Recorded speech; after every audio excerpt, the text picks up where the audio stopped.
একদিন পর পর আমি আর আমার রুমমেট বাজার করে বাসায় নিয়ে আসার পরে বাসায় এসে যা করি দেখেন, এই যে এখানে 12টা ডিম আছে, ডিমগুলো এখন 6টা করে ভাগ করবো, বুঝছেন?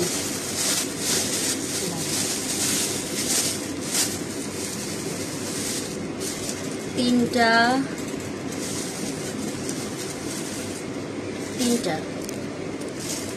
6টা, এখানে আছে 6টা, 12টা বের করি এখন।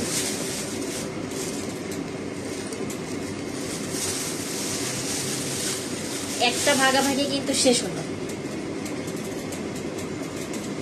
তারপরে হচ্ছে ড্রাগন 4টা কিনছি, যাতে 2টা করে ভাগ করে নিতে পারি, যে যেটা নেয়। দুই পাশে 2টা রাখলাম, আবারও দুই পাশে 2টা রাখলাম, গেল। হাফ কেজি করে পেঁয়াজ কিনছি, একটা এ পাশে যাবে, একটা ওই পাশে যাবে। মেয়াজ মানে রে ভাই, বোঝেনি তো। দিলাম এই পাশে একটা, দিলাম এই পাশে একটা। 1 কেজি আলু কিনছি, হাফ ওর কাছে যাবে, হাফ আমার কাছে যাবে, কিন্তু কিভাবে ব্যালেন্স করে নেব জানি না। ও আসুক, এটা পরে করতেছে।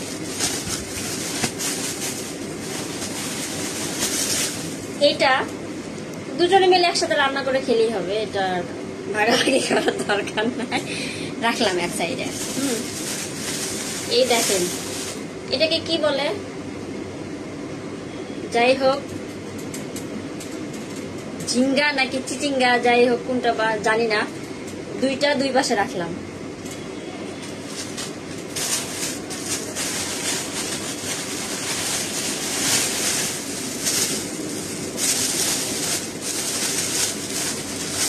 এখানে আছে মরিচ আর হচ্ছে ঢেঁড়স। ঢেঁড়স দুজনে মিলে ভাজি করে একবেলা হইলেই হয়ে যাবে। আর মরিচটা হচ্ছে ও 10 টাকার নিছে, আমি 10 টাকার নিছি, বাস ক্লিয়ার, খতম। এইবার এই দেখেন, দুজনে মিলে কি সুন্দর একটা ভাগ হয়েছে, 2টা ভাগ।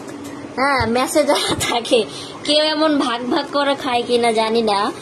500 টাকা বাজারে নিয়ে গেছি, 560 টাকার মতো খরচ হয়েছে। হ্যাঁ, ভাবছিলাম যে আরো কম লাগবে, কিন্তু নাই, এইটুকুর মধ্যেও হয় নাই, আরো 60 টাকা, মানে 30 টাকা করে দুজনের বেশি লাগছে। এইরকম ভাগ জীবনে এইসব অনেক সময় মনে থাকবে।